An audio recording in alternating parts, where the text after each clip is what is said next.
आता नाटकामध्ये आहे किंवा मी इंग्लिश शिकवते वर्गामध्ये, तर ती त्याच्यासाठी मला म्हणते की तू इतकं चांगलं म्हणजे शिकवू शकते, पण तू कधी कुठे तज्ज्ञ मार्गदर्शक म्हणून किंवा ट्रेनिंग घ्यायसाठी जात नाही, तू नेहमी मागे मागे मागे येते.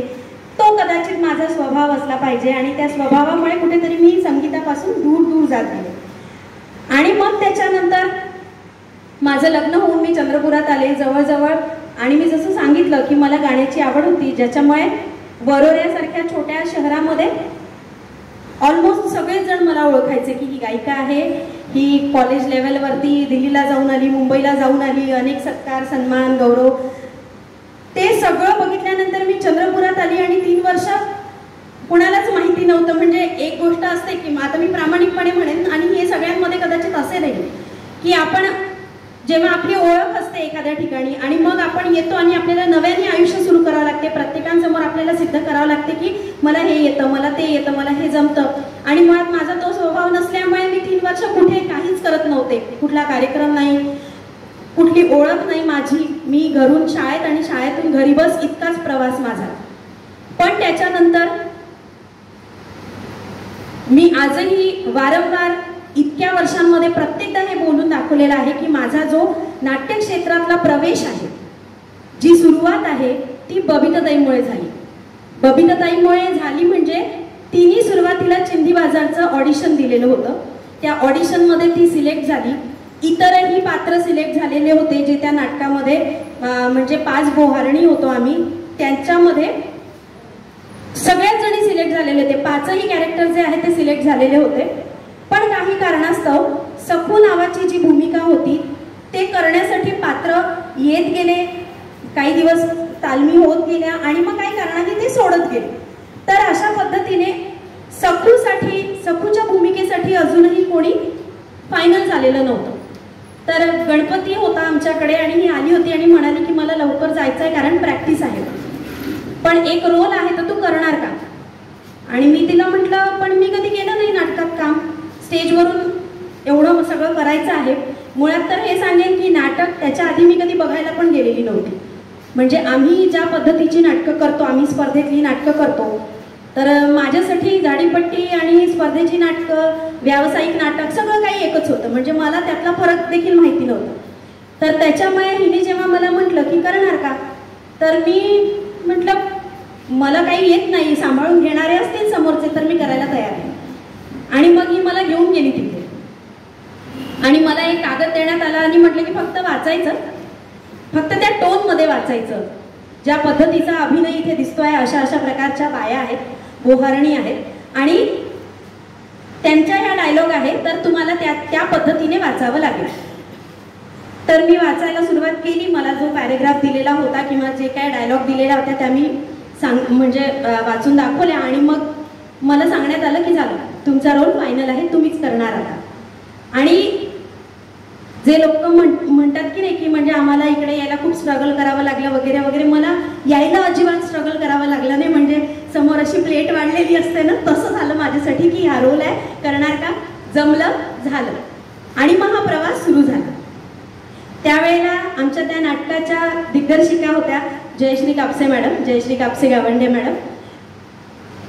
त्यांनी आम्हाला त्यावेळेला सगळं काही म्हणजे सांगितलं जसं की ते आमचं पहिलं, माझं आणि बबिताताईचं पण पहिलं नाटक होतं आणि त्याच्यामुळे आम्हाला काहीच त्याच्यातली कल्पना नव्हती. म्हणजे रंगमंचावर कसं सादरीकरण होते, लाईट्स वगैरे, त्यात खूप दूरच्या गोष्टी झाल्या, नेपथ्य वगैरे, विंग असतात त्याच्यातून एंट्री एक्झिट वगैरे, इथपासून आमचं अज्ञान होतं त्या सगळ्या गोष्टींमधलं.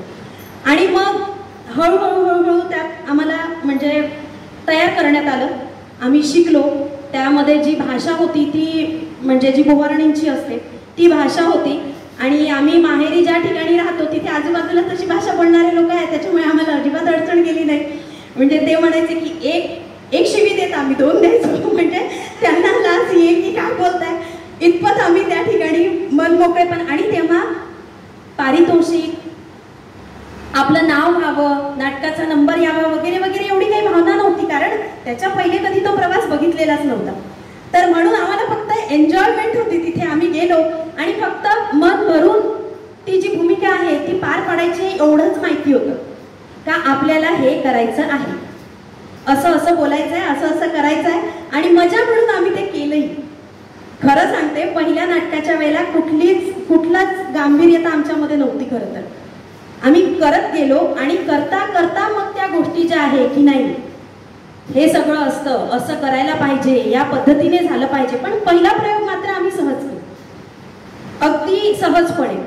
आणि लोकांनी मग त्याच्यानंतर जेव्हा कौतुक केलं की तुम्ही छान करतात, तेव्हा मग लक्षात आलं की नाही आपण करू शकतो, आपण या क्षेत्रामध्ये आलो तर पुढे जाऊ शकतो. आणि मग तेव्हाचा हा जो प्रवास सुरू झाला तो आजतागायत सुरू आहे. आम्ही स्पर्धेची नाटकं करतो, ज्यात पहिलंच नाटक जे आहे ते राज्यात पहिल्यांदा आणि दुसऱ्यांदा, म्हणजे मराठी राज्य नाट्य स्पर्धेत आणि लगेच दुसऱ्या वर्षी हिंदी राज्य नाट्य स्पर्धेमध्ये पण प्रथम आलं. राज्यातून प्रथम येणं आणि ते आमच्यासारख्या नवख्या कलाकारांना घेऊन प्रथम येणं, तर ही सामान्य गोष्ट नाही आहे, अजिबातच सामान्य नाही आहे. परंतु ते करत असताना मजा आली, सगळ्या टीमचा सपोर्ट होता. आणि याच्यामध्ये प्रामुख्याने काही नावं जी आहे ती मी सांगेन की सगळ्यात महत्त्वाचा एखादं नाटक उभा करण्यासाठी जो व्यक्ती असतो तो म्हणजे निर्माता. अजय दवणे सर या ठिकाणी बसलेले आहेत, हे त्यांचं नाटक. निर्माता म्हणून त्यांनी हे नाटक उभं केलं आणि आमच्यासारख्या नवोदित कलाकारांना त्यांनी संधी दिली. आणि केवळ संधी दिली नाही तर आजपर्यंत आम्हाला घेऊन ते चालत आहे. असं यासाठी म्हणेन की बरेचदा नाटकांमध्ये ज्या भूमिका ठरवल्या जातात त्या तो व्यक्ती तसा दिसतो का, तो त्या वयाचा वाटतो का, या सगळ्या गोष्टींचा विचार केला जातो. पण अजय सरांच्या बाबतीत मी सांगेन की सरांनी पहिले आपले कलावंत निवडले आणि मग आपली स्क्रिप्ट फायनल केली की मला हे लोक माझ्या या नाटकात पाहिजे, यांच्यासाठी स्क्रिप्ट लिहा. असा निर्माता कुठेच मिळणार नाही.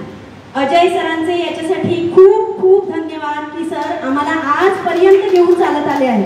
असे व्यक्ती कुठे भेटतात सांगा ना. आम्ही त्यांचे सख्खे कोणी लागतो म्हटलं जरी त्यांनी की तुम्ही माझ्या बहिणी आहात, पण प्रत्यक्षात जर का विचार करायला गेलो तर नाही ना तसं काही. त्यांनी त्यांचं काम निघाल्यानंतर आम्हाला सोडून पण दिलं असतं आणि असे बरेच लोक असतात, पण त्यांनी आजपर्यंत आमची साथ सोडली नाही. प्रत्येक नाटकामध्ये त्यांनी आम्हाला घेतलं आणि प्रत्येक वेळेला त्यांनी हेच म्हटलं की तुम्ही आमचे आधार आहात, तुमच्या सोबत मला नाटक पुढे न्यायचं आहे, तुम्हाला सोडून नाही. आणि असा व्यक्ती आम्हाला या क्षेत्रामध्ये जर का बोट धरून पुढे नेतो आहे तर हा प्रवास खरंच आमच्यासाठी सोपा सहज होईल हे नक्की. असे व्यक्ती ज्यांना ज्यांना भेटतील त्यांचं सोनं झाल्याशिवाय राहणार नाही. आणि आमचं सोनं करण्यामागे सगळ्यात महत्त्वाचा हात जर कोणाचा असेल तर ते अजय सरांचा. दुसरी महत्त्वाची व्यक्ती म्हणजे मी मगा पण उल्लेख केला, जयश्री कापसे गावंडे मॅडम. आम्हाला अभिनयाचा अ सुद्धा येत नव्हता, अशा वेळेला त्यांनी आम्हाला अभिनय करायला शिकवलं आणि त्याच्यामुळे कदाचित आज आम्ही पुढे जाऊ शकलो. आज तो जो आत्मविश्वास आहे तो आम्हाला मिळाला.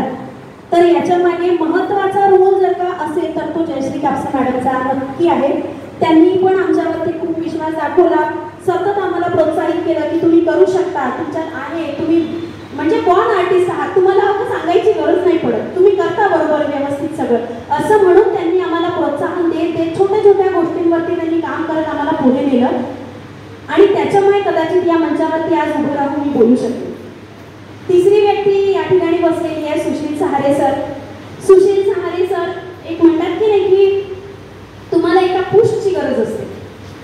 तो पुश कोणत्याही पद्धतीचा असू शकतो.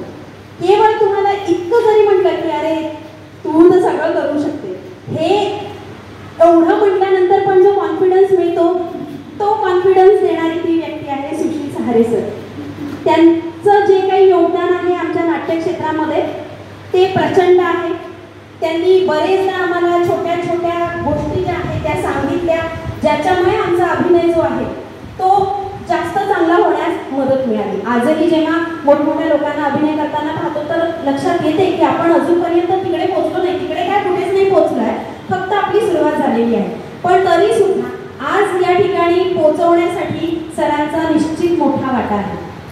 त्याच्यानंतर माझ्या प्रत्येक नाटकात मला सोबत येणारी दुर्गंधवणे, माझी नाटकातली मैत्रीण आणि म्हणजे आपण म्हणतो की रील आणि रिअल, तर ती रील आणि रिअल दोन्हीमध्ये सदैव माझ्यासोबत राहिली. बरेचदा म्हणजे चिठ्ठी बाजार केल्यानंतर मला मुलगी झाली आणि त्याच्यामुळे मी थोडा ब्रेक घेतला, थोडा म्हणजे 6 वर्षाचा ब्रेक घेतला.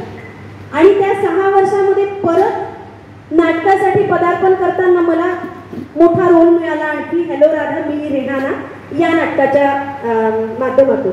आणि हॅलो राधा मी रेहाना हे नाटक जे आहे ते ॲब्स्ट्रॅक्ट होतं, सामान्य जनतेला कदाचित थोडं पेलवणार नाही, थोडं जड वाटणार समजायला अशा पद्धतीचं. आणि सगळ्यात महत्त्वाचं म्हणजे आम्ही 2च कॅरेक्टर त्या नाटकामध्ये, मी आणि नूतन, एक राधा आणि एक रेहाना. त्यावेळेला 6 वर्षाच्या गॅपनंतर इतका मोठा रोल मिळाल्यावर मला ते जमेल ना, काही केल्या माझ्याने ते होतच नव्हतं, सतत चुका होत होत्या आणि तो जो कॉन्फिडन्स आहे तो दिवसेंदिवस डाऊन होत गेला माझा. पण तशा वेळेला मला मदत करणारी, माझ्यामध्ये तो कॉन्फिडन्स पुन्हा परत आणणारी माझी ही मैत्रीण नूतन.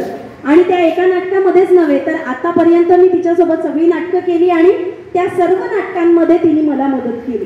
माझा अभिनय चांगला व्हावा याच्यासाठी तिने